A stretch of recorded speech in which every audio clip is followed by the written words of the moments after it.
So hello everyone. Last previous lecture में हमने discuss कर दिया था वर्ब के बारे में, ठीक है। सो आज तो डिस्कस करते हैं सब्जेक्ट के जो इनिशियल पार्ट्स होते हैं, सब्जेक्ट के पार्ट्स को पढ़ेंगे।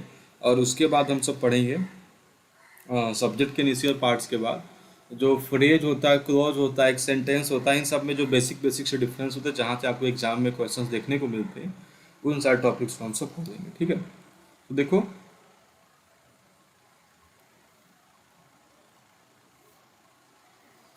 देखो डिस्कशन ऐसे कुछ स्टार्ट किया था अपना।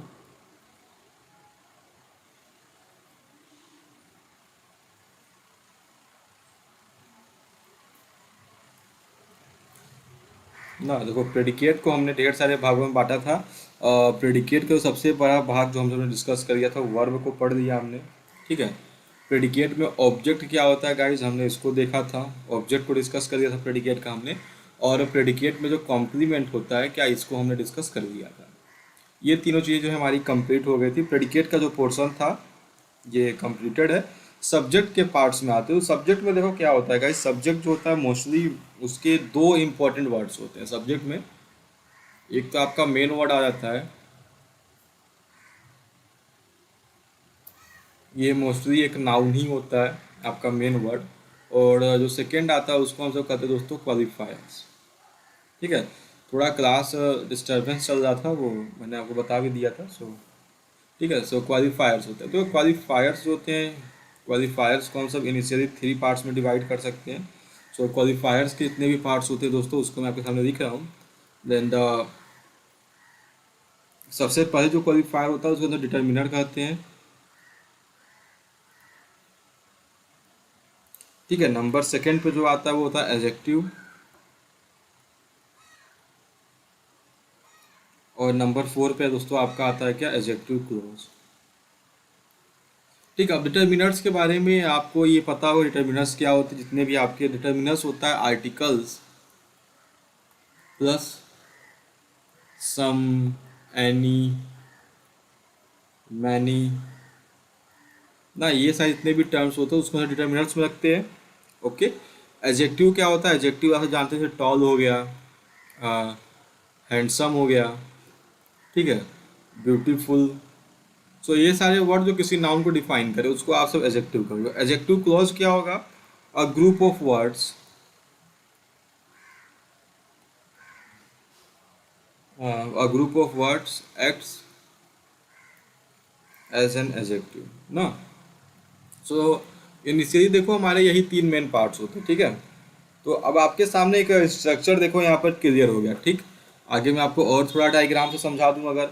सो वर्ब के देखो हमने, एक होता है वर्ब का आपका मेन वर्ब होता है, ठीक है। एक आपका हेल्पिंग वर्ब होता है।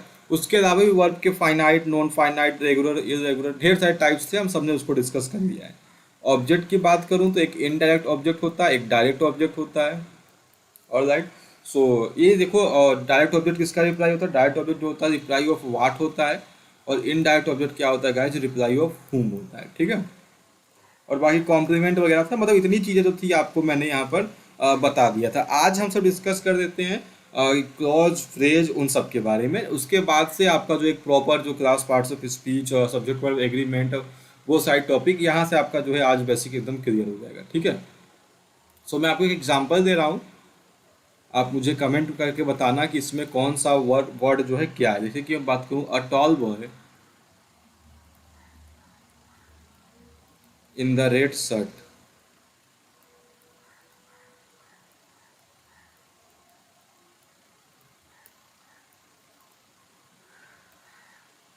देखो। सो ये आपके सामने एक एग्जांपल मैंने लिखा कि a tall boy in the red shirt is my cousin. So कभी भी अगर आपको जैसे पढ़ा रहे हो, अगर आप पढ़ाते भी हो या खुद से अगर सॉल्व कर रहे हो, तो सबसे पहला काम आपको क्या करना है, आपको वहाँ पे वर्ब को ढूंढना है, ठीक है। सो इस पूरे सेंटेंस में आपका देखो वर्ब यहाँ से शुरू हो रहा है, ऑलराइट, बात समझ में आ रही है आपको। सो वर्ब के बाद का सारा हिस्सा क्या होता है दोस्तों, वो प्रेडिकेट कहलाता है, ठीक है। और इज क्या है यहाँ पे दोस्तों, इज एक लिंकिंग वर्ब का काम कर रहा है, इज एक लिंकिंग वर्ब का काम कर रहा है। So my cousin will be a complement, okay. My cousin क्या हो गया यहाँ पर, एक कॉम्प्लीमेंट हो गया, ठीक है। आगे आओ इस पर्सन को देखो। तो आपके मैंने बताया था कि जो वर्ब से पहले का जितना भी हिस्सा होगा उसको आप सब अंडरस्टूड करोगे एज अ सब्जेक्ट। ठीक है, ये पूरा का पूरा हिस्सा आपका क्या है, सब्जेक्ट का पार्ट है। अब समझो यहाँ पर चीज को, अब आपको यहाँ पर क्या ढूंढना है। अब ए किसका काम कर रहा है, और जो है आपका यहाँ पे रोल प्ले कर रहा है एक डिटर्मिनर का।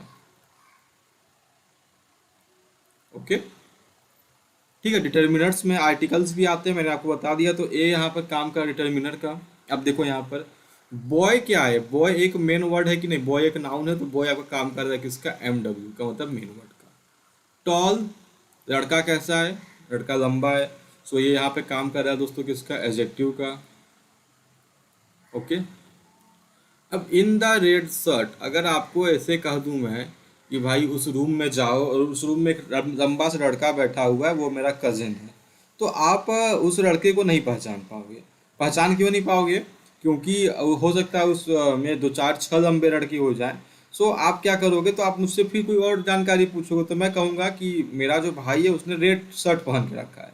सो जो इन द रेड शर्ट क्या कर रहा है, मेन वर्ड को क्वालिफाई कर रहा है। मेन वर्ड को क्या कर रहा है, क्वालिफाई कर रहा है, बट ये कोई एक वर्ड नहीं है। ठीक है, ये ग्रुप ऑफ वर्ड्स है। तो ग्रुप ऑफ वर्ड्स जब यहाँ पे होगा तो उसको हम कहते हैं गाइस एडजेक्टिव फ्रेज। ध्यान देना इस बात पे, एडजेक्टिव फ्रेज। ठीक है, शायद यहाँ पे मैंने क्लॉज लिखवा दिया था। हम्म, तो इसको मैं हटा दे रहा हूँ यहाँ से। एडजेक्टिव क्लॉज नहीं होगा, एडजेक्टिव फ्रेज होगा, क्योंकि क्लॉज होगा तो उसमें आपको अलग से सब्जेक्ट वगैरह देना पड़ जाता है। ठीक है सर, एडजेक्टिव फ्रेज होता है। अब देखो, तो इस सेंटेंस में एक जो बेसिक सा हमारा सेंटेंस था, इसको हमने तोड़ा, और तोड़ कर हमने इसमें एडजेक्ट डिटर्मिनर्स को देखा, एडजेक्टिव को देखा, मेन वर्ड को देखा, एडजेक्टिव फ्रेज को देखा, एक लिंकिंग वर्ब को देखा, एक कॉम्प्लीमेंट को देखा। बताओ बात इतनी समझ में आ गई आपको। एक एग्जांपल मैं और देता हूँ, आपको चीज़ें और अच्छे से स्पष्ट हो जाएंगी। बाकी यहाँ पे चीज़ें जो है आपको यहाँ पे ठीक है, समझ में आ जानी चाहिए इतनी चीज़ें।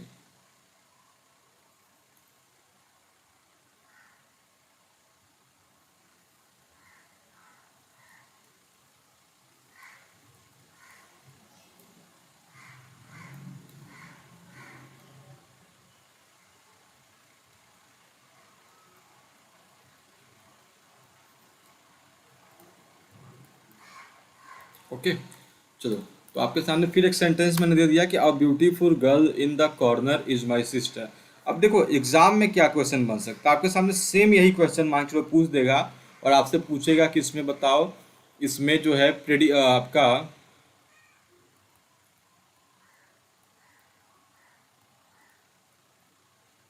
एडजेक्टिव फ्रेज कौन है। ठीक है, आपसे पूछेगा कि एडजेक्टिव फ्रेज कौन है, बताओ। In the beautiful girl A, in the corner option number 2, और ये ऑप्शन नंबर 3 मान चलो, और ऑप्शन नंबर 4 रहेगा आपका नन। सो आपको मान चलो परीक्षा में सेम यही प्रश्न आपसे पूछ दिया जाए। ठीक है, कि a beautiful girl in the corner is my sister, और आपसे पूछेगा वहाँ पे सिंपल सा बताओ कि भाई उसमें एडजेक्टिव फ्रेज जो है कौन सा सेंटेंस हो। देखो ऐसा प्रश्न बना भी है। ठीक है, तो आप वहाँ पे क्या करोगे, अब अ ब्यूटीफुल गर्ल, यहाँ भी देखो एक फ्रेज का काम कर रहा है, इन द कॉर्नर ये भी एक फ्रेज का काम कर रहा है, इज माई सिस्टर ये भी एक फ्रेज है। ठीक है, सो अब आपको यहाँ बताना है कि कौन सा इसमें एडजेक्टिव फ्रेज का काम कर रहा है। तो गाइज समझो यहाँ पर अब ब्यूटीफुल गर्ल एक सुंदर लड़की, बट ब्यूटीफुल यहाँ पर एक एडजेक्टिव का काम कर रहा है, ना कि फ्रेज का काम कर रहा है। इन द कॉर्नर उसके बारे में एडिशनल इन्फो देता है। सो आपका ऑप्शन नंबर 2 क्या काम करेगा वहाँ पर, एडजेक्टिव फ्रेज का। बताओ बात समझ में आई आपको इतना।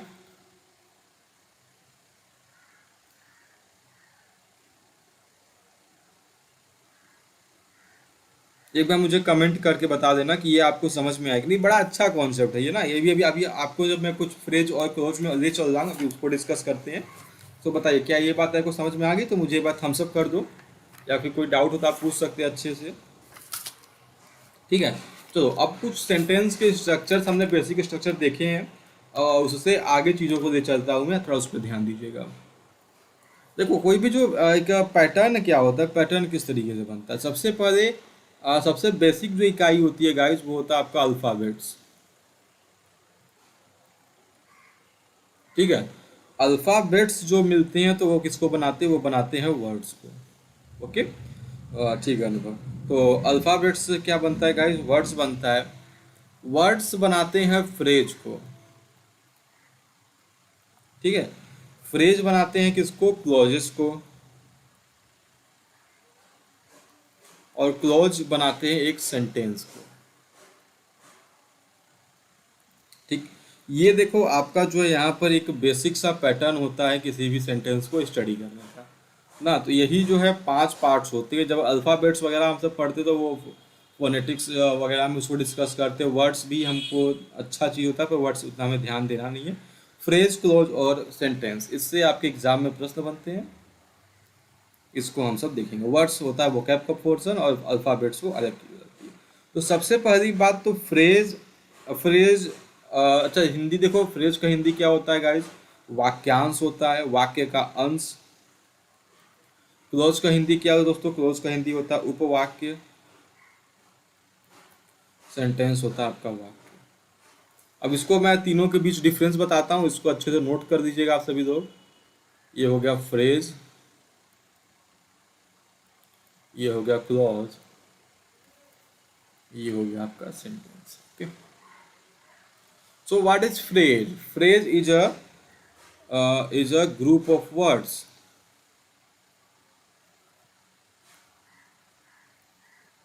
ठीक है, फ्रेज क्या होता है? ग्रुप ऑफ वर्ड्स होता है। क्लॉज क्या होता है गाइस? क्लॉज भी ग्रुप ऑफ वर्ड्स होते हैं। एंड सेंटेंस क्या होता है? सेंटेंस भी ग्रुप ऑफ वर्ड्स होता है। तो तीनों में कोई डिफरेंस नहीं है अभी तक, तो कोई डिफरेंस नहीं है। पहले डेफिनेशन में तीनों के बीच में कोई डिफरेंस यहाँ पर नहीं है, ठीक है। नंबर 2 देखो, इसमें देखो वर्ब नहीं पाया जाता है। ओके, इसमें जो है आपको यहाँ पर वर्ब देखने को नहीं मिलता है। वर्ब देखने की आप ऐसे लिख लो कि सब्जेक्ट वर्ब कॉम्बिनेशन,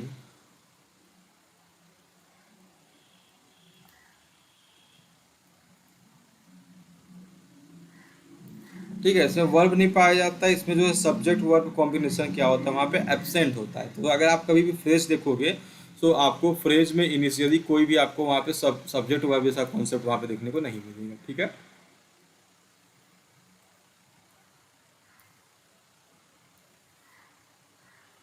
ठीक है, क्लॉज क्या होता है? क्लॉज होता है, क्लॉज का खासियत क्या है गाइस? क्लॉज में सब्जेक्ट वर्ब कॉम्बिनेशन पाया जाता है। आगे देखो, सेंटेंस क्या होता है? सेंटेंस में भी सब्जेक्ट वर्ब कॉम्बिनेशन पाया जाता है।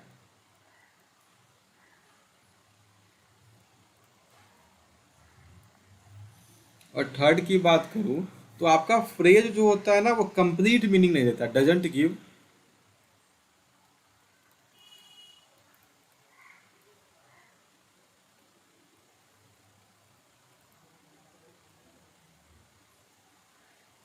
फ्रेज क्या होता है? कभी भी आपका कंप्लीट मीनिंग नहीं देता है। ओके, और जो क्लोज होता है, क्लोज का काम क्या होता है? कैन और कैन नॉट।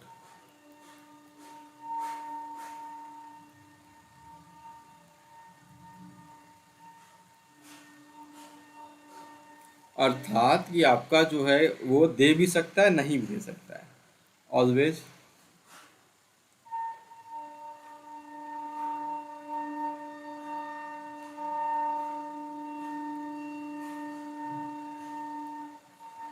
अब समझिए चीज़ों को। देखो मैंने यहाँ पे लिखवा दिया, फ्रेज क्या होता है? ग्रुप ऑफ वर्ड्स होता है, ठीक है। क्लोज क्या होता है? ये भी ग्रुप ऑफ वर्ड्स होता है। सेंटेंस क्या होता है? ये भी ग्रुप ऑफ वर्ड्स होता है, ठीक है।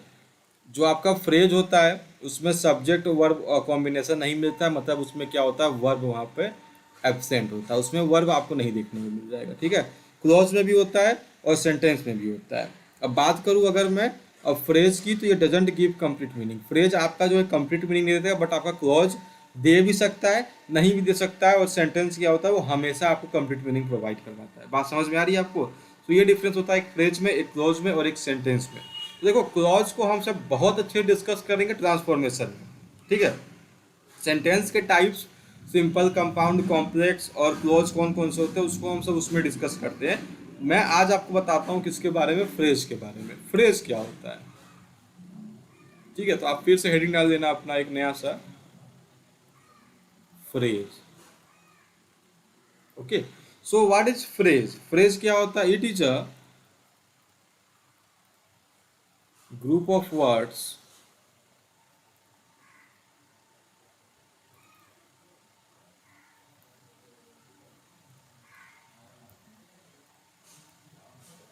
without subject verb combination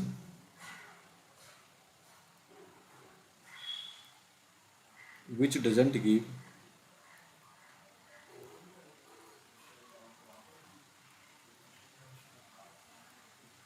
complete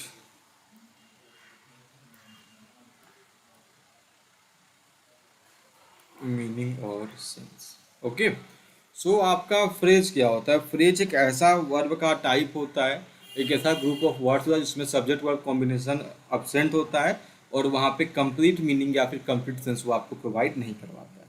okay, एक एग्जांपल देता हूँ आपके सामने, उसको देखना। A small kid is writing. So यहाँ पर गाइस समझो, यहाँ पर ये तो देखो आपका वर्ब है, ये भी आपका वर्ब है, बट यहाँ पर अगर आपसे फ्रेज पूछे तो फ्रेज क्या बनेगा? अ स्मॉल किड, एक छोटा बच्चा। देखो इसमें सब्जेक्ट तो है बट वर्ब यहाँ पर आपको देखने को नहीं मिलेगा। ओके, सो आपका अ स्मॉल किड ना, ये क्या बन जाएगा? यहाँ पर एक फ्रेज का काम कर रहा है। ठीक है,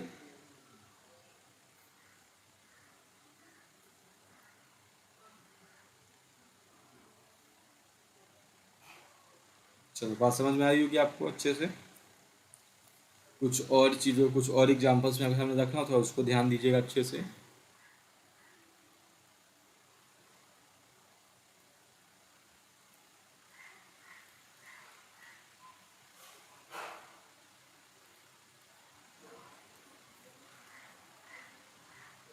देखो इस सेंटेंस को पढ़ के देखो,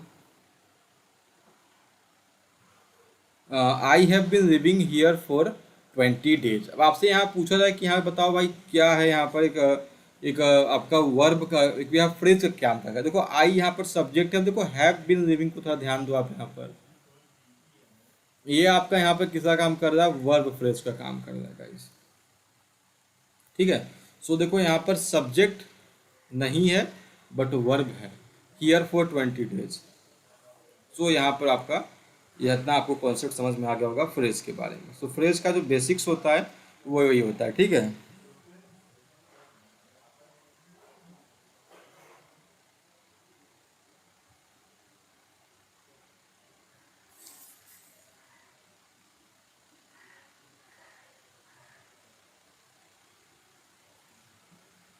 चलो ठीक है।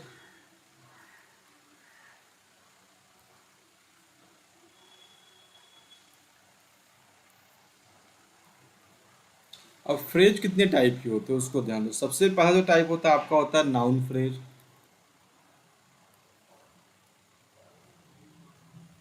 उसके बाद जो टाइप होता है आपका उसको कहते हैं हम सब एडजेक्टिव फ्रेज।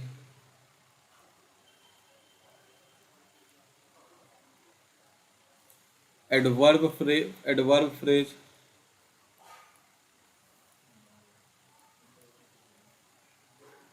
वर्ब फ्रेज, और उसके बाद आपका आता है क्या? Preposition phrase.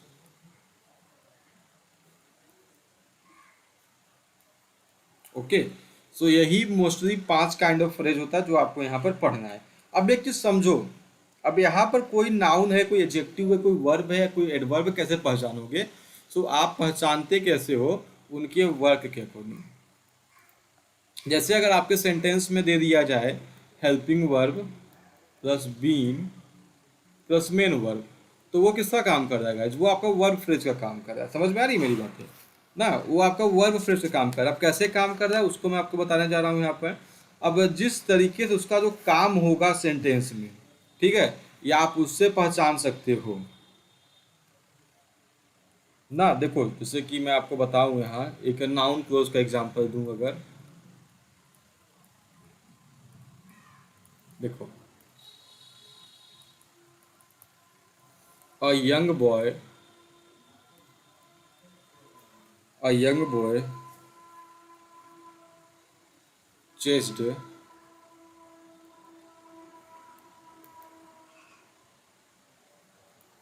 My car. इस सेंटेंस को आप सब स्टडी करो तो अच्छा। सबसे पहली बात देखो, एक यहाँ पे वर्ब है चेस्ड। सो ये वर्ब अकेला आया हुआ है। अगर वर्ब अकेला हुआ तो एक वर्ड है, एक वर्ड है तो सो आप जाहिर सी बात है गाइस, जब ये एक वर्ड है तो ये कभी फ्रेज तो होगा नहीं।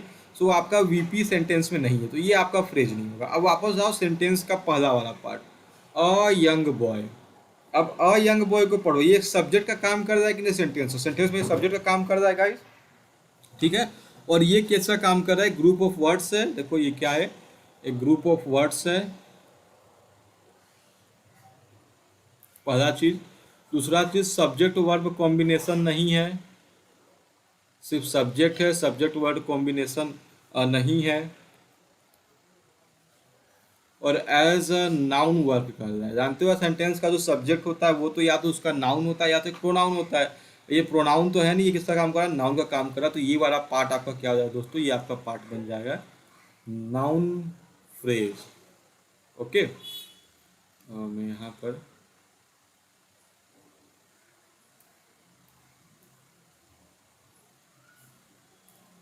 ठीक है।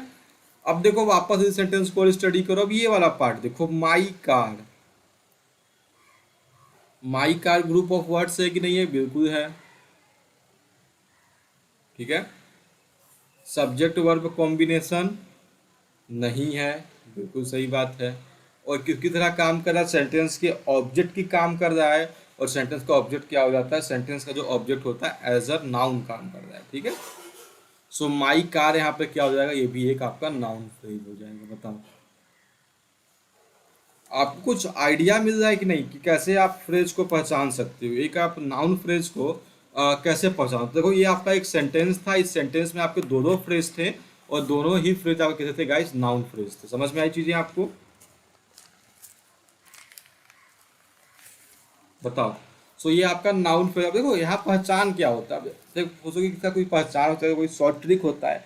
सो शॉर्ट ट्रिक जैसा कुछ होता नहीं है, बस एक ट्रिक आप ये याद रख सकते हो कि देखो होता क्या है।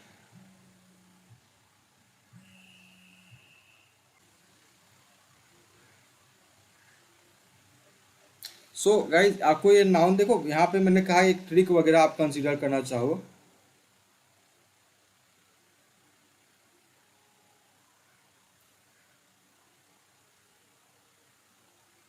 अच्छा एक बार रिपीट कर दे, एक मिनट रुकना। सो एक एग्जांपल और देते हैं, रिपीट करने से अच्छा है कि एग्जांपल को हम सब और देख लेते हैं, ठीक है। देखो एक एग्जांपल मैं आपके सामने और देता हूँ, कि एक एग्जांपल से और देखते हैं तब आपको अच्छे समझ में आ जाएगा।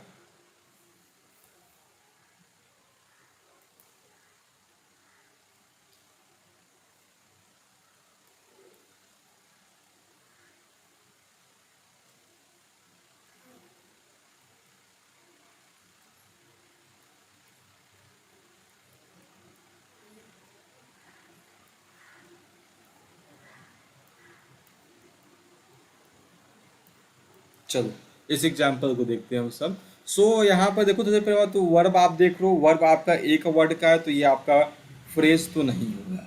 अब वर्ब से पहले आओ, माई एल्डर ब्रदर, क्या यहाँ पर देखो दिया गया गाइस, माई एल्डर ब्रदर। अब इसको थोड़ा स्टडी करो अच्छे से। सो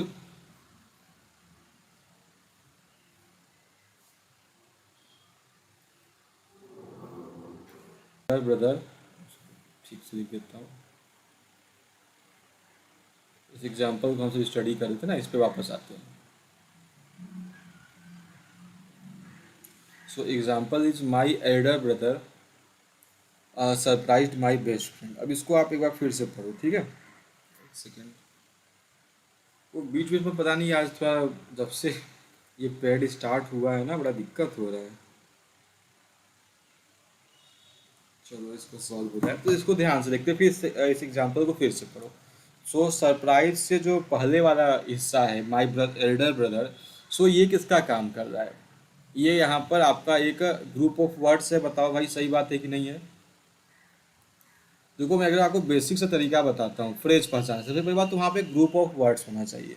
सो my elder brother is a group of words, ठीक है। यहाँ एक नाउन है, एक एडजेक्टिव है, एक डिटर्मिनर है।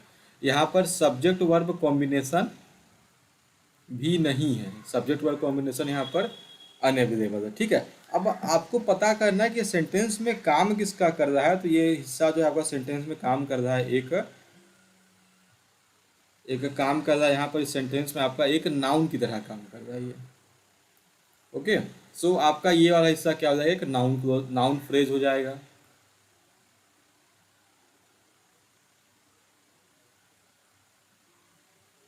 ठीक है, अब दूसरे वाले पार्ट को देखो आप सभी लोग, my best friend. My best friend को जब स्टडी करोगे तो ये भी ग्रुप ऑफ वर्ड्स है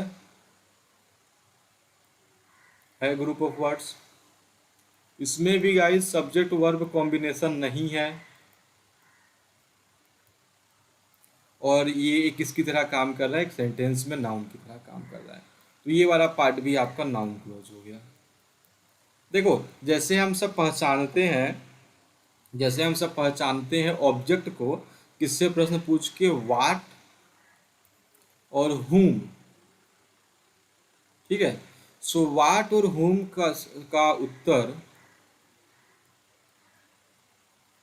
नाउन फ्रेज होता है।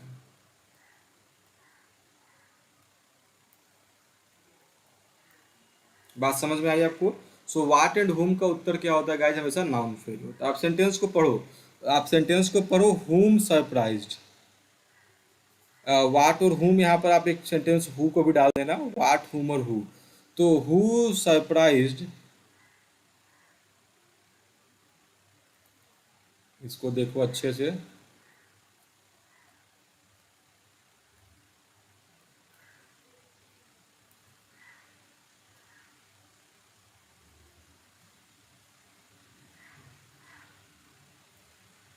Who surprised my best friend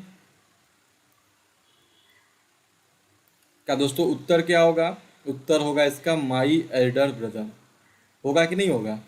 so जब माई एल्डर ब्रदर किसका उत्तर आ रहा है दोस्तों, हु का उत्तर आ रहा है, तो ये किसका काम करेगा, एक नाउन फ्रेज का काम कर रहा है, एनपी का काम कर रहा है। ओके, दूसरा एग्जांपल देखो, ठीक है, whom did my brother surprised, मतलब किसको मेरे भाई ने क्या किया, सरप्राइज किया। तो whom का आंसर क्या आ रहा है दोस्तों, यहाँ पर माई बेस्ट फ्रेंड आ रहा है। सो माई बेस्ट फ्रेंड भी किसका काम कर रहा है, यहाँ पर एक नाउन फ्रेज का काम कर रहा है। बताओ, बात समझ में आया आपको अच्छे से? मैं डेफिनेशंस वगैरह यहाँ पे नहीं दिखवा रहा हूँ, उसका कोई यूज भी नहीं है डेफिनेशन का। डेफिनेशन अगर देखना चाहो, group of words, words like noun is called noun phrase, बस यही इसका सिंपल डेफिनेशन होगा। सो मैंने आपको वहाँ नहीं दिखवाया। बताओ, बात समझ में आ गई आपको इतनी? ठीक ना?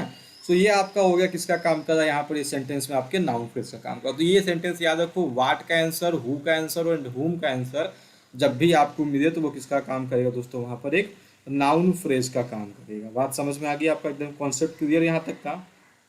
आगे देखते हैं कुछ और चीज़ों को। सो अगला जो हमारा कॉन्सेप्ट बनेगा वो बनेगा आपका एडजेक्टिव फ्रेज का। देखो, वर्ब फ्रेज और प्रीपोजिशनल फ्रेज आपको नहीं पूछेगा कभी, ठीक है? वर्ब फ्रेज और प्रीपोजिशनल फ्रेज लास्ट में डिस्कस करेंगे। अगला देखो टॉपिक ऑफ डिस्कशन हमारा होना चाहिए किसका, noun adjective clause, adjective phrase.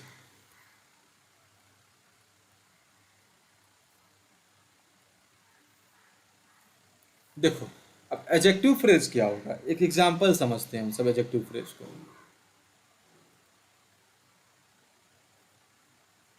Rahul is reading a book on animals. चलो, और इसको पहचानने का तरीका क्या होता है गाइस, बड़ा ही सिंपल सा होता है, व्हाट काइंड ऑफ और विच का आंसर क्या होता है, हमेशा एडजेक्टिव होता है। Okay, so what kind of and which का आंसर हमेशा क्या होता है दोस्तों, एडजेक्टिव होता है। अब इस सेंटेंस को आप सब पढ़ो, ध्यान से देखना है यहाँ पर। इज रीडिंग, एक देखो आपका वर्ब का काम करा, ये बेसिकली एक वर्ब फ्रेज आप इसको कंसिडर कर सकते हो, कोई इसमें दो राय नहीं है, ठीक है। अब राहुल यहाँ पर एक वर्ड दिया गया है, तो राहुल एक सिंपल सा एक नाउन है, ठीक है। राहुल एक सिंपल सा नाउन है और कुछ नहीं है राहुल यहाँ पे। और Rahul is reading what, Rahul is reading what, तो आंसर आएगा आपका अ बुक, जो कि किसका काम कर रहा है, यहाँ पर एक ऑब्जेक्ट का काम कर रहा है, ठीक है। अब समझो यहाँ पर, तो Rahul is reading a book, अब विच बुक, विच बुक का आंसर क्या आएगा ये बताओ मुझे जरा तो। विच बुक का आंसर क्या आएगा? कौन सी किताब? तो द बुक ऑन एनिमल्स। जो किताब किस पे लिखी गई है? जानवरों पे लिखी गई है। सो ऑन एनिमल्स यहाँ पे किसका काम कर रहा है गाइस? ऑन एनिमल यहाँ पे काम करेगा आपका एडजेक्टिव फ्रेज का। बात समझ में आ रही है आपको? देखो यहाँ पे दो वर्ड्स भी दिए गए तो ग्रुप ऑफ वर्ड्स भी करेक्ट है। सब्जेक्ट वर्ब कॉम्बिनेशन भी यहाँ पर नहीं हो रहा तो वो भी करेक्ट। तो यहाँ पे वर्ब किसका कर रहा है यहाँ पर एक, ठीक है। कुछ एग्जांपल्स और दो तो अच्छे समझ में आएगा आपको। A girl with straight hair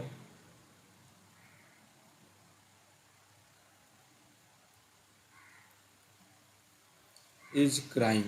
okay, तो इसको देखो यहाँ पर a girl with straight hair STRAI, ST straight, I think spelling थोड़ा ठीक है, चलो चलो इसको बाद में देखते हैं। अ गर्ल, अ गर्ल एक लड़की, इज क्राइंग रो रही है। अब बताओ जो विथ स्ट्रेट हेयर है यार, ठीक है। A girl what kind of girls question पूछो दोस्तों आप सभी, तो क्या पूछो?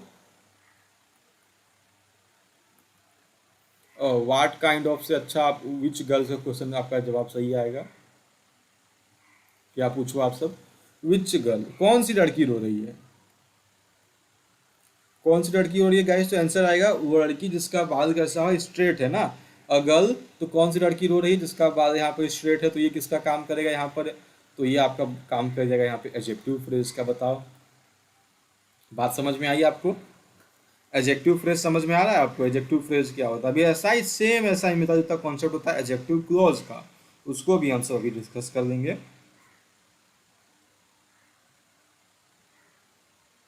बोलो बोलो, समझ में आई चीज़ आपको? Rahul is reading a book on animals, a girl with straight here is crying. बात समझ में आ गई आपको? Adjective phrase. अब एडजेक्टिव फ्रेज और नाउन फ्रेज में डिफरेंस क्या होता है ये भी आपको समझ में आ गया होगा। सो एडजेक्टिव फ्रेज सिंपल सा होता है,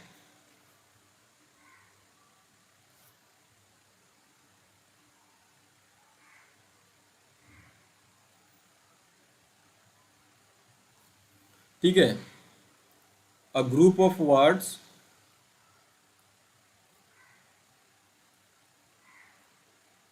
without subject verb combination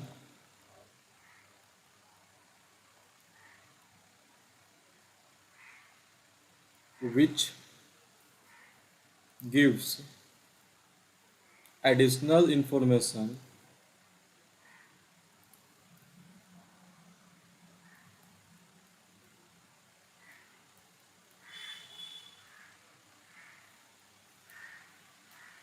about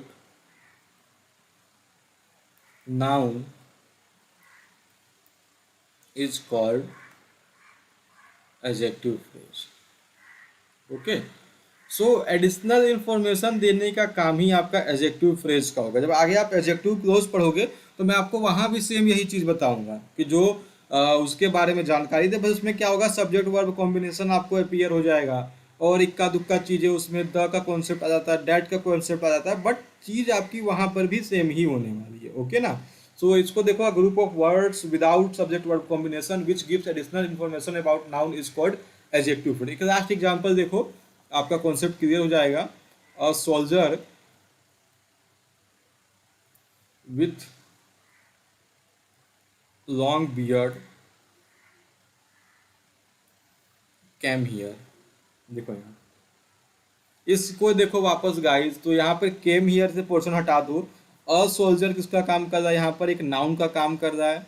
आप इसको सेंटेंस का सब्जेक्ट भी कंसीडर कर सकते हो। Okay, so with long beard किसका बड़ा बड़ा दाढ़ी है गाइस? किसका बड़ा बड़ा दाढ़ी है? विथ लॉन्ग बियर्ड किसका है? तो सोल्जर का ही था। तो ये वाला जो आपके सामने जो फ्रेज लिखा गया है वो उसके बारे में एक एडिशनल इन्फो तो प्रोवाइड करवा रहा है आपको। आप ऐसा भी कर सकते हो कि अ सोल्जर कम हियर। एक देखो, एडजेक्टिव जब भी कहीं भी आता है, एक बात याद रखना, हो एडजेक्टिव सिर्फ अकेला हो, एडजेक्टिव फ्रेज हो, एडजेक्टिव क्लोज ही क्यों ना हो, वो जब भी आपके सेंटेंस में आएगा तो अगर आप उसको हटा दोगे तो आपके सेंटेंस के मीनिंग में बहुत ज़्यादा डिफरेंस नहीं होगा। ठीक है, आपके मीनिंग में ये कहो कि बहुत ज़्यादा आपका अंतर हो जाए, अंतर नहीं होगा, सेंटेंस आपका मीनिंग फिर भी कन्वे करेगा। आप यहाँ पे अ सोल्जर के बाद देखो, मैं इसको हटा दूँ अगर, देखो अ सोल्जर कम हियर, अभी भी आपका सेंटेंस जो क्या कर रहा है, एक मीनिंग कन्वे कर रहा है। उतना अच्छा मीनिंग कन्वे नहीं कर रहा, बट अभी भी यहाँ पर ये क्या कर रहा है, मीनिंग आपके सेंटेंस को कन्वे करवा रहा है, ठीक है। अब जब मैं यहाँ पे बात कर दूँ सोल्जर विथ लॉन्ग बियर्ड की, जब मैं बात करूँ लंबे थोड़े दाढ़ी के साथ, तो वो क्या कर रहा है आपको वहाँ पे, basically providing additional information, additional information. So तो a soldier with long beard came here का मतलब क्या होगा, एक लंबी दाढ़ी वाला सैनिक मेरे पास आया। सो विथ लॉन्ग बियर्ड यहाँ पे आपको एडिशनल इन्फॉर्मेशन प्रोवाइड कर रहा, और यहाँ पर कुछ काम इसका नहीं हो रहा है, ठीक है। बात समझ में आ गई आपको। सो व्हाट काइंड ऑफ और हु विच का आंसर, ठीक है। तो अ सोल्जर, बात कॉन्सेप्ट क्लियर आपको, यहाँ पर एडजेक्टिव फ्रेज होगा, ठीक है। थर्ड नंबर हमारा जो आता है उसका नाम है एडवर्ब फ्रेज। अब देखो एडवर्ब फ्रेज को पहचानने के लिए हम उन्हीं सारे शब्दों का प्रयोग करते हैं जो हम एक एडवर्ब को पहचानने के लिए करते हैं, ओके। जैसे वेयर, एडवर्ब ऑफ प्लेस, ठीक है। Why, adverb of reason. How, adverb of manner. When, adverb of time. इन सब से आप क्वेश्चन पूछो, जो भी उत्तर आएगा आपका क्या होगा दोस्तों, वहां पर एडवर्ब का काम करेगा, ठीक है। वो जब एडवर्ब का काम कर रहा है, ग्रुप दिया गया एडवर्ब का, तो जाहिर सी बात है वो एडवर्ब फ्रेज का काम करेगा। एग्जाम्पल समझते हैं यहाँ पर। I will meet Mohan in the evening.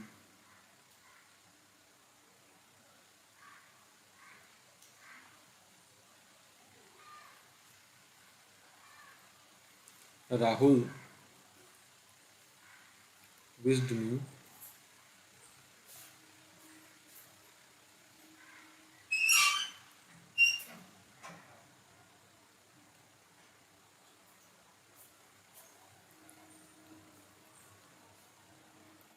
तो Rahul wished me by calling on my phone, ठीक है। इन दो एग्जाम्पल्स को थोड़ा अच्छे से ध्यान से स्टडी करो, आपका ये भी कॉन्सेप्ट क्लियर हो जाएगा।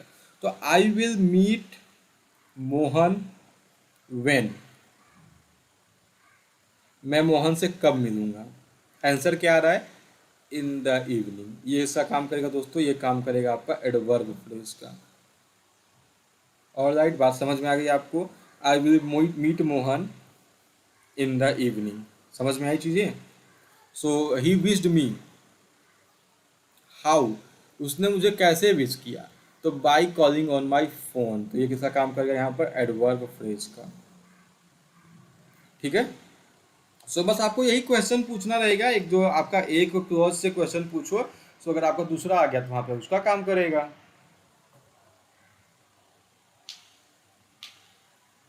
ठीक है।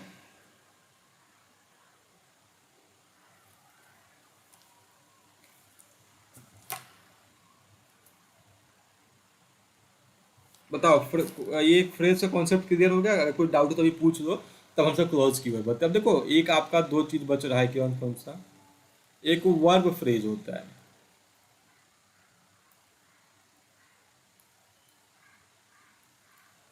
वर्ब फ्रेज क्या होगा, जब भी आपके सामने हेल्पिंग वर्ब और मेन वर्ब दे दिया जाए, सो वहाँ पे वर्ब फ्रेज का काम कर जाएगा। सिंपल सा बात है, कोई दिक्कत नहीं है।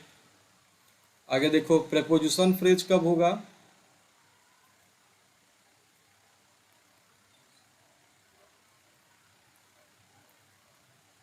प्रेपोजिशन फ्रेज कब होगा, जब सेंटेंस के शुरुआत में प्रेपोजिशन दिया हो and works as a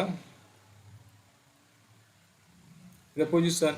sentence की शुरुआत में तो प्रेपोजिशन दिया हो और वो सेंटेंस की तरह काम करता हो, प्रेपोजिशन की तरह काम करता होगा, तो उसको आंसर प्रेपोजिशन फ्रेज का देते। तो देखो ये आपका एडवर्ब फ्रेज हो गया, एडजेक्टिव फ्रेज हो गया, और आपका नाउन फ्रेज हो गया। बताओ इतनी बातें आपको समझ में आई, जितना भी हमने डिस्कशन किया अभी थोड़ी देर तक, क्या उतनी चीज़ें आपको समझ में आ रही है, एकदम कॉन्सेप्ट क्लियर है कि नहीं है, ये बता दो पहले, ठीक है। सो हमारा जो नेक्स्ट टॉपिक अब होने वाला है वो हमारा होने वाला है क्लॉज होने वाला है। किसको डिस्कस कर रहे थे हम, क्लॉज को।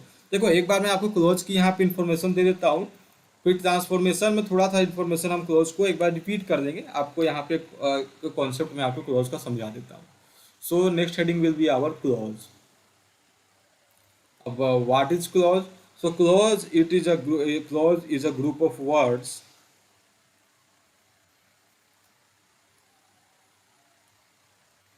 विथ, ध्यान देना, विथ, विदाउट नहीं, with subject verb combination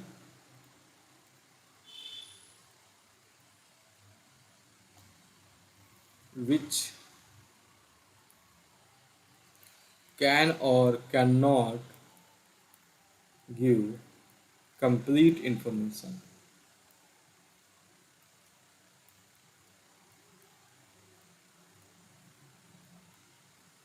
okay, इसको थोड़ा पास लिख दो।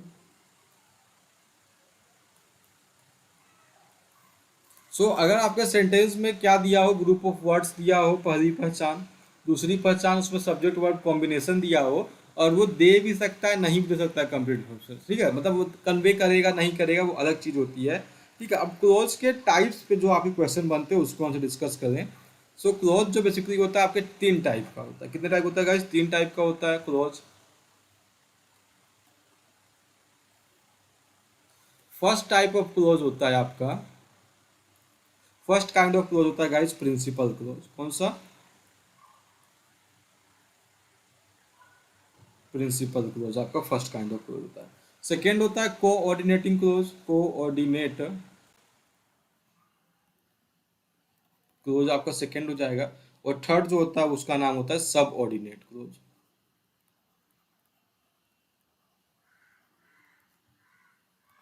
अब देखो तीनों के बीच का बेसिक सेट अंतर आप समझ जाओगे, आपका यहाँ से काम जो है इतने से आप इसको आगे डिस्कस कर पाओगे। सब्जेक्ट क्या होता है? प्रिंसिपल क्लोज का मतलब होता है नो कंजंक्शन,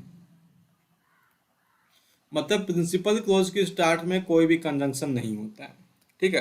अब कोऑर्डिनेटिंग कंजंक्शन और सबऑर्डिनेटिंग कंजंक्शन क्या होता है? So coordinating clause starts with coordinating conjunction, coordinating conjunction से स्टार्ट होते हैं ये सारे वर्ड्स, ठीक है। सो कोऑर्डिनेटिंग कंजंक्शन से स्टार्ट होने वाले क्लोज क्या कहलाते हैं गाइस? कोऑर्डिनेटिंग क्लोज कहलाते हैं, ठीक है। और सब ऑर्डिनेट क्लोज किससे शुरू होता है गाइस? तो ये शुरू होता है आपके सब ऑर्डिनेटिंग कंजंक्शन से। अब ये दोनों कौन सी चीज होते हैं उसको देखते हैं हम सब अभी आगे, सब ऑर्डिनेटिंग कंजंक्शन, ठीक है। सो फ्रेज क्या होता है? फ्रेज होता है ग्रुप ऑफ वर्ड्स जिसमें सब्जेक्ट वर्ब कॉम्बिनेशन हुआ हो और वो मीनिंग कन्वे करेगा भी, मीनिंग कन्वे नहीं भी कर सकता है। क्लोज की बात करें तो इसको हम तीन भाग में बांट के पढ़ते हैं। प्रिंसिपल, अभी इस पे एडजेक्टिव क्लोज, नाउन क्लोज, वो सारी चीज़ें भी होती है, बट हम इसको अभी पढ़ रहे हैं on the basis of conjunction. So conjunction की यूज के आधार पर देखा जाए तो प्रिंसिपल क्लोज होता है, इसमें कोई कंजंक्शन नहीं होता है। फिर कोऑर्डिनेट क्लोज होता है जिसमें कोऑर्डिनेटिंग कंजंक्शन के प्रयोग से हम सब बना देते हैं।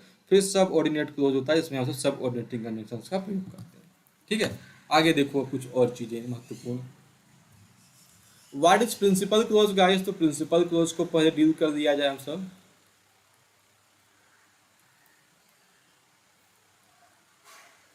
अब प्रिंसिपल क्लोज के बारे में बात की जाए, देखो, it doesn't depend on any other clause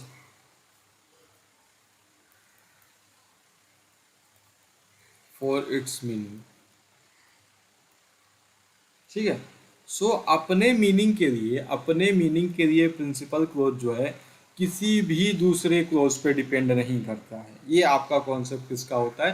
principal close. देखो प्रिंसिपल का मतलब ही होता है ना कि अगर सेंटेंस आपका कैसा हो, सेंटेंस अगर कुछ इस तरीके से लिखा जाए कि उसमें जो दो क्लोज है तो इसमें एक क्लोज क्या होता है? हमेशा प्रिंसिपल क्लोज होता है ना।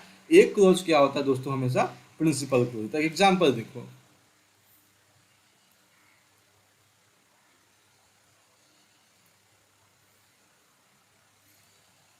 if you come here I will kill you।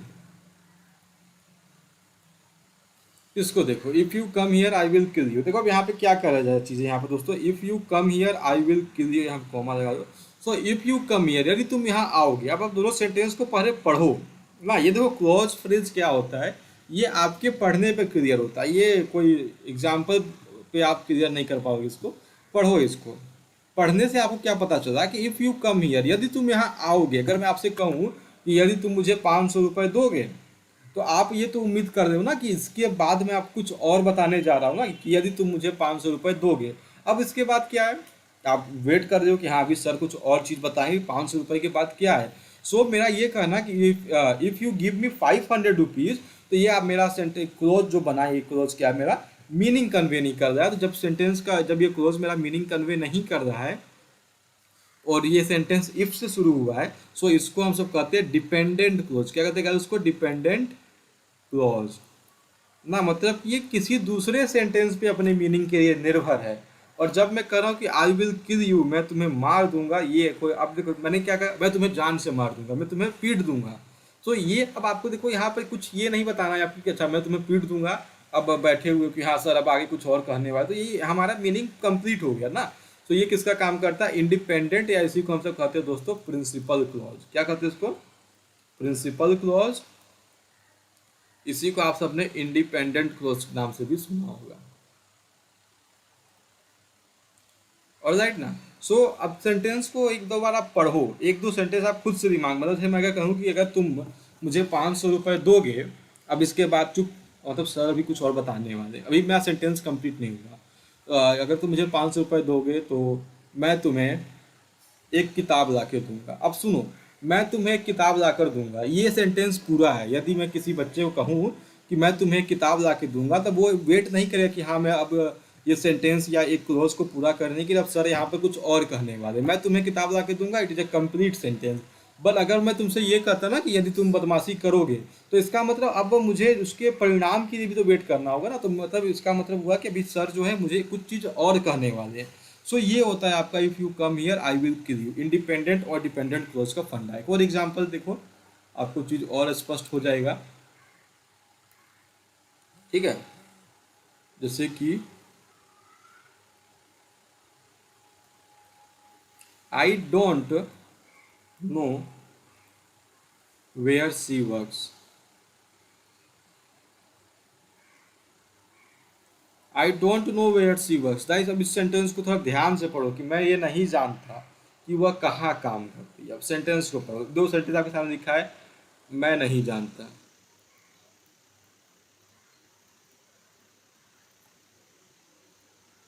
कि वह कहाँ काम करती है।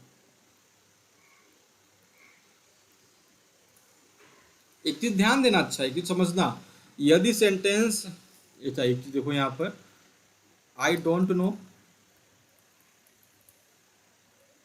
कंप्लीट मीनिंग दे रहा है,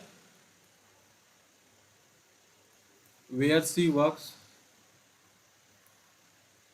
अब देखो वेयर सी वर्क्स, अगर आपको इसका ये इंटेरोगेटिव सेंटेंस होता ना, तो वेयर डज या डिड जैसा कुछ यहाँ पर लगाते आप, where does she work, where did she work, लगाते कि ना लगाते आप। इसका मतलब क्या हुआ कि ये एक इंटेरोगेटिव सेंटेंस तो भाई साहब नहीं है, ये कुछ और ही है, ये इंटेरोगेटिव सेंटेंस नहीं है।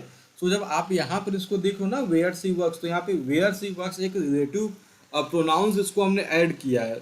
सो डेट्स मीन्स कि आई डोंट नो तो हमको मीनिंग कन्वे कर रहा है, ये तो हमारा प्रिंसिपल क्लोज का काम कर ही रहा है। बट जो आप कहते हैं वेयर सी वर्क, तो रिलेटिव एक संबंध बताने के लिए आपको एक मेन क्लोज चाहिए ही चाहिए। तो ये किसका काम कर रहा है दोस्तों, यहाँ पर ये काम करेगा एक डिपेंडेंट क्लोज का। बताओ, कॉन्सेप्ट एकदम साफ है आपके लिए ना।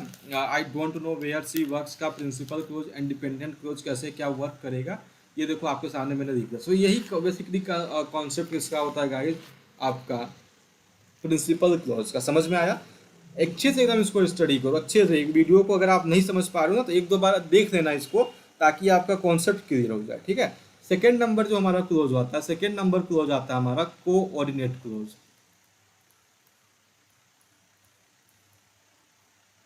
क्या दोस्तों, कोऑर्डिनेट क्लोज। सो कोऑर्डिनेट या कोऑर्डिनेटिंग क्लोज किसको कहते हैं, मतलब एक ऐसा क्लोज जिसमें क्या होता है, एक कोऑर्डिनेटिंग कंजंक्शन होता है। देखो क्या होता है, sentence, a sentence connected through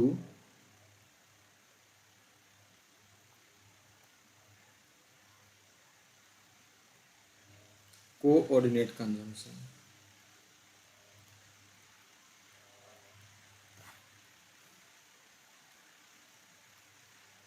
अब यहाँ बात आती है कि भाई अब बताओ कोऑर्डिनेट कंजंक्शन क्या होता है।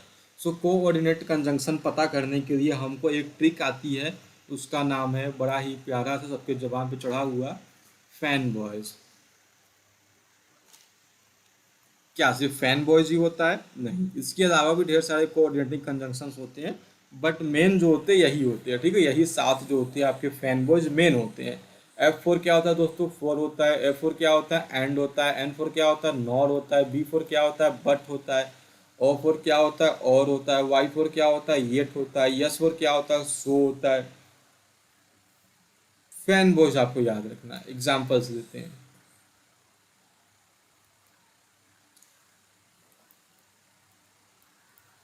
आई shall eat this and and you shall, कुछ भी लिख देता हूँ, हेल्प मी ना। देखो, सो ये ध्यान दो, यहाँ पर ये जो आपका बट दिया हुआ है ना दोस्तों, गाइस देखो यहाँ पर एंड से आई सेल इट दिस, ये भी देखो आपका क्या है, ग्रुप ऑफ वर्ड्स है, ठीक है।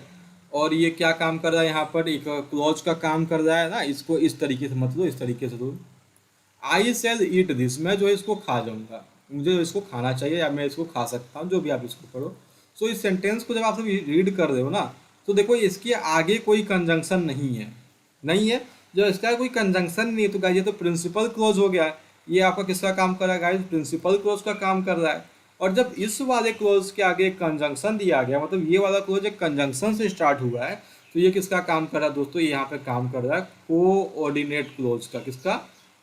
कोऑर्डिनेट क्लॉज का। अभी देखो सेंटेंस सिंपल कंपाउंड कॉम्प्लेक्स नहीं पढ़ रहे हैं हम सब अभी इसको देख रहे हैं किस तरीके से हम सब क्लॉज को कैसे स्टडी कर सकते हैं। तो बात समझ में आई कि I shall eat this and you shall help me. Okay, चलो कुछ एग्जांपल्स के थ्रू और देख डिस्कस किया है इसको, जैसे कि he is poor but he is honest. अभी सेम यही सारी चीजें मैं आपको पढ़ाऊंगा ट्रांसफॉर्मेशन के दौरान भी, बट इतने डीप में नहीं, ठीक है। तो आप इसको तो ध्यान देना। सो ही इज पुअर, वह गरीब है, बात ठीक है, वह गरीब है, बात खत्म, समझ में आ गई चीजें। मेन क्लोज है, प्रिंसिपल क्लोज है, इंडिपेंडेंट क्लोज है, बट एक फैन बॉयज का हिस्सा, एक कोऑर्डिनेटिंग कंजंक्शन है, और इसके पहले जुड़ा हुआ है, तो ये वाला क्लोज कैसा होगा गाइस? ये होगा आपका कोऑर्डिनेट क्लोज हो गया।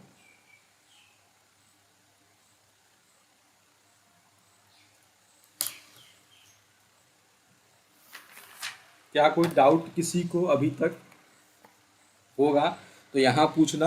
व्हाट्सएप ग्रुप, टेलीग्राम, कहीं भी आप आस्क कर सकते हो। वैसे डाउट यहाँ बचेगा नहीं, इतना मैंने आपको डीप में बता दिया इन सब चीज़ों को, क्लॉज के बारे में ना।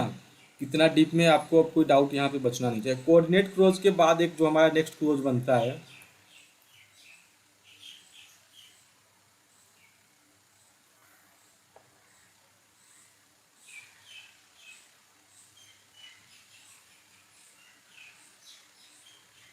सो आफ्टर कोऑर्डिनेट क्लोज हमारा एक दूसरा अदर क्लोज बनता है, उसका क्या नाम है दोस्तों? सब ऑर्डिनेट क्लोज।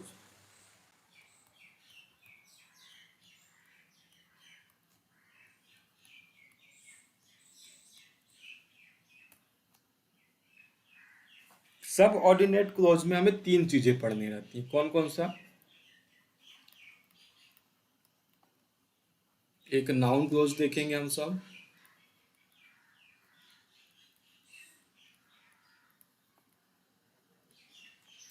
एक एडजेक्टिव क्लोज देखेंगे,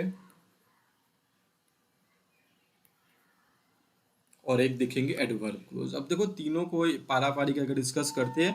इसका डेफिनेशन ना ऐसा ऑर्डिनेट क्लोज का डेफिनेशन ऐसा कुछ है नहीं है कि इट डिपेंड्स ऑन प्रिंसिपल, तो प्रिंसिपल क्लोज पे डिपेंड करता है, और फैन बॉयज के अलावा किसी और कंजंक्शन से जुड़ा रहता है, ठीक है। तो डेफिनेशन में जाने की जरूरत नहीं है, उसमें कंफ्यूजन नहीं बढ़ता है। तो सबसे पहला हेडिंग डालो आप सभी लोग, नाउन क्लोज, जो हमें सीखना है यहाँ पर।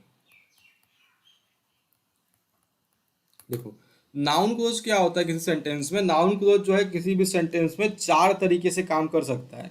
सेंटेंस का सब्जेक्ट की तरह काम करेगा, सेंटेंस के ऑब्जेक्ट की तरह काम करेगा, सेंटेंस के कॉम्प्लीमेंट की तरह काम करेगा, एंड सेंटेंस का प्रपोजिशनल फ्रेज की तरह काम करेगा। ठीक है, तो चार तरीके से ये काम कर सकता है, बट उसको चारों को हमसे पारा पारी डिस्कस करते हैं ट्रांसफॉर्मेशन में। यहाँ मैं आपको बताता हूँ आप कैसे नाउन क्लोज को पहचान सकते हो।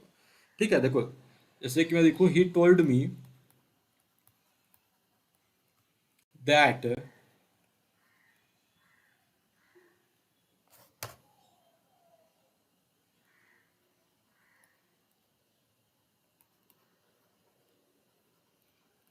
उसने मुझे बताया कि वह एक टीचर है। अभी सेंटेंस का स्टडी करते हैं। ही told me that he was a teacher. देखो, उसने मुझे बताया, ठीक है, मी, वाट मुझे क्या बताया, याद करो, याद आया कुछ? नाउन फ्रेज याद आ रहा है आपको? नाउन फ्रेज अभी हमने आगे डिस्कस किया था। नाउन फ्रेज याद आया क्या किसी को? नाउन फ्रेज का कैसे पता लगा देते? वाट का उत्तर होता था। सो ही टोल्ड मी वाट, उसने मुझे क्या बताया? ही टोल्ड मी वाट, तो ही टोल्ड मी, उसने मुझे बताया कि वह एक अध्यापक था। सो ये किसका काम कर रहा है गाइस? यहाँ पर एक नाउन क्लॉज का काम कर रहा है। बात क्लियर? एक एग्जांपल और देखो आप सब। ठीक है, जैसे कि हाँ देखो, वाट ही सेड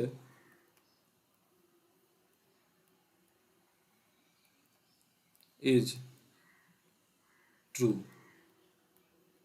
इसको देखो, अब इसमें आपसे पूछ सकता है, बताओ इसमें कौन सा क्लोज है? What is said he is true. अब बताओ आप इसमें क्या लगाओगे, कैसे पता करोगे, कैसे पता करोगे? तो आप सिंपल सा क्वेश्चन पूछो, क्या क्वेश्चन आपका क्या बनेगा कि वाट इज ट्रू, क्या सच है, क्या सच है? जवाब क्या आएगा? जो उसने कहा।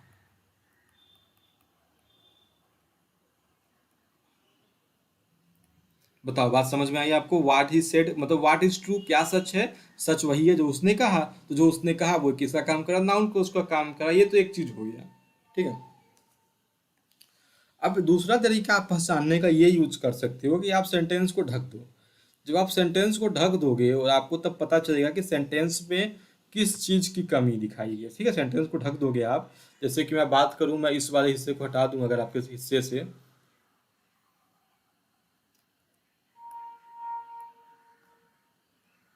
देखो, अब देखो इसमें बताओ कि इज ट्रू सिर्फ बचा, आगे का पोर्शन हमने सब गायब कर दिया। तो जब इज ट्रू सिर्फ बच रहा है तो भाई क्या इज ट्रू सच है? अब उसके आगे का पोर्शन तो हट गया सब। और उसके मैंने आपको बताया कि उसके आगे का जो पोर्शन था उसी में हमारा सब छिपा हुआ था। सो आपको क्या करना होगा? तो what is said is true, आपका यहाँ से सेंटेंस इस तरीके से बनेगा।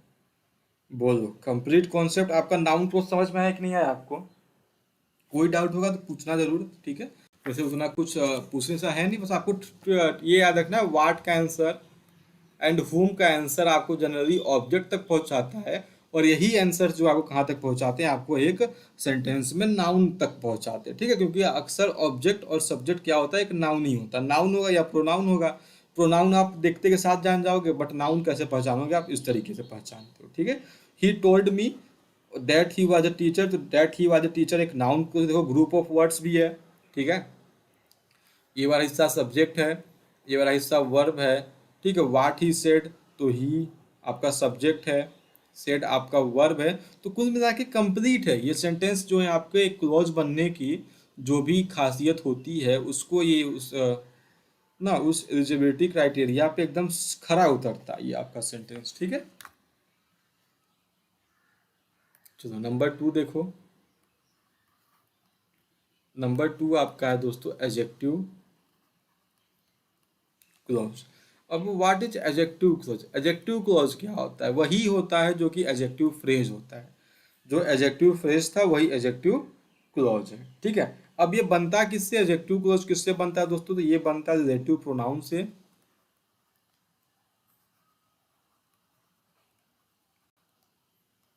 एंड रिलेटिव एडवर्ब से। ठीक है,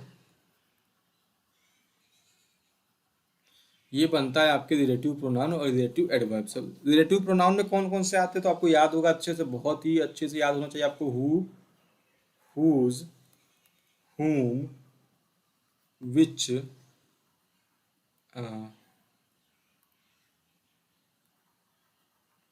एंड दैट। ये पांच आपके कहलाते हैं रिलेटिव प्रोनाउन।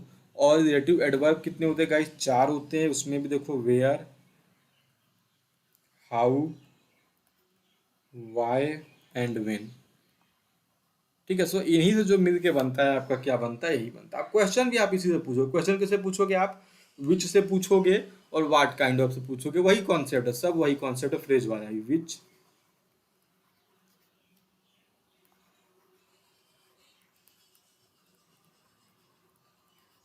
देखो आप एक ही टॉपिक, एक ही टीचर जितनी बार पढ़ोगे आप उतनी ही अलग अलग तरीके से जो है आता है। ठीक है, तो एडजेक्टिव क्लॉज हमने ट्रांसफॉर्मेशन आपने यूट्यूब पे वीडियो देखी होगी तो उस पर कुछ और मैंने बताया था। यहाँ कुछ और बता रहा हूँ क्योंकि वो तरीका तो बता चुका हूँ, ये तरीका दूसरा है, ट्रिक वाली तरीके हैं ये सब। इसको भी आप सब जानते रहो। फिर अभी ट्रांसफॉर्मेशन जब हम डिस्कस करेंगे तो उसमें मैं आपको फिर वही कॉन्सेप्ट बता दूंगा, तो आपका एक अच्छा रोड मैप क्रिएट हो जाएगा। ठीक है, तो एडजेक्टिव क्लॉज क्या होता है? ध्यान देखो, सी इज द गर्ल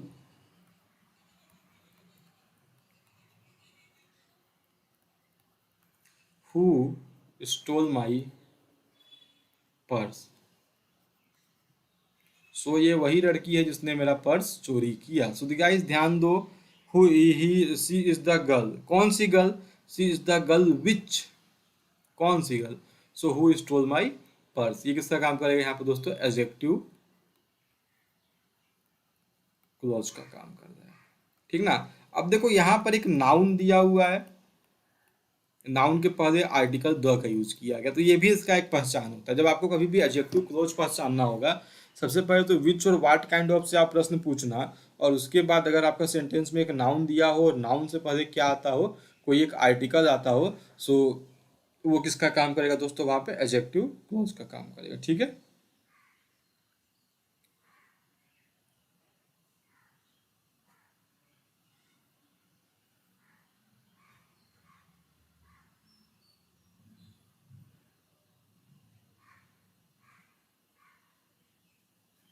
ना? सो एडजेक्टिव क्लोज समझ में आ ही गया होगा आपको यहाँ पे अच्छे से।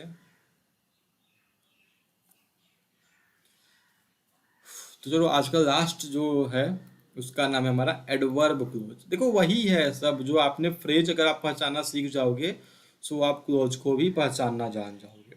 So what is a adverb close? अब एक एडवर्ब क्लोज क्या होता है इसके बारे में समझते हैं। एडवर्ब क्लोज फिर वही बात जो एडवर्ब के तरह काम करता है। क्वेश्चन किससे पूछोगे आप यहाँ पे?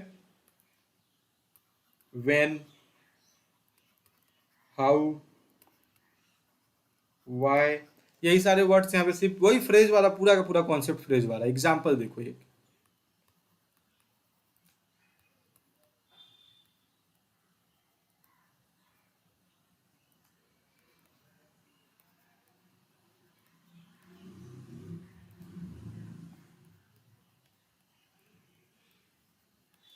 ठीक है, ऑल स्टूड अप, सभी खड़े हो गए। ऑल स्टूड अप, सभी खड़े हो गए। कब खड़े हुए? वेन खड़े हुए, जब प्रेसिडेंट अराइव हुए। सो ये किसका काम कर रहा है दोस्तों? एडवर्ब क्लॉज का काम कर रहा है। बोलो, all stood up when the president arrived. बात समझ में आ रही है आपको? एक और एग्जांपल देखो, आई लाइक हर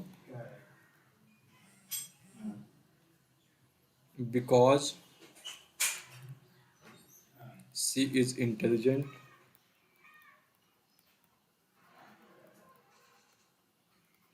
ठीक है, सो फिर वही क्वेश्चन आप फिर वहां पे आस्क करोगे, I like her, I like हर क्यों पसंद करते हो भाई? वाई लाइक हर?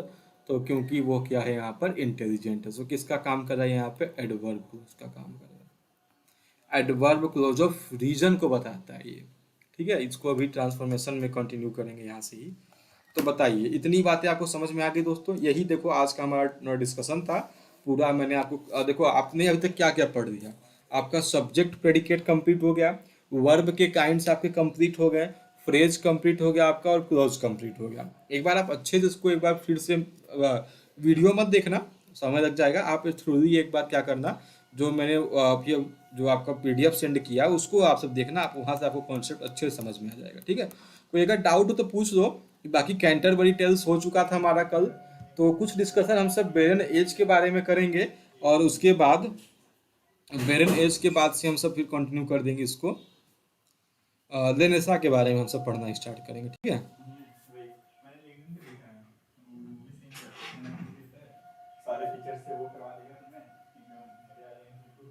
कोई डाउट हो तो पूछ लो। उसके बाद गणेशा वाली क्लास हम सब रात के 9 बजे रखते हैं ना।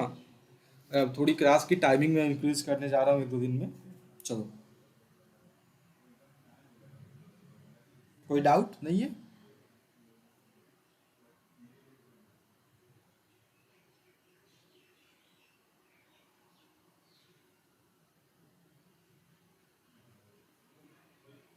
सो ठीक है ना। कोई डाउट हो तो टेलीग्राम पे पूछ सकते हो, ऐसा कोई दिक्कत नहीं है। और कोई भी प्रॉब्लम हो so contact me. So thank you everyone.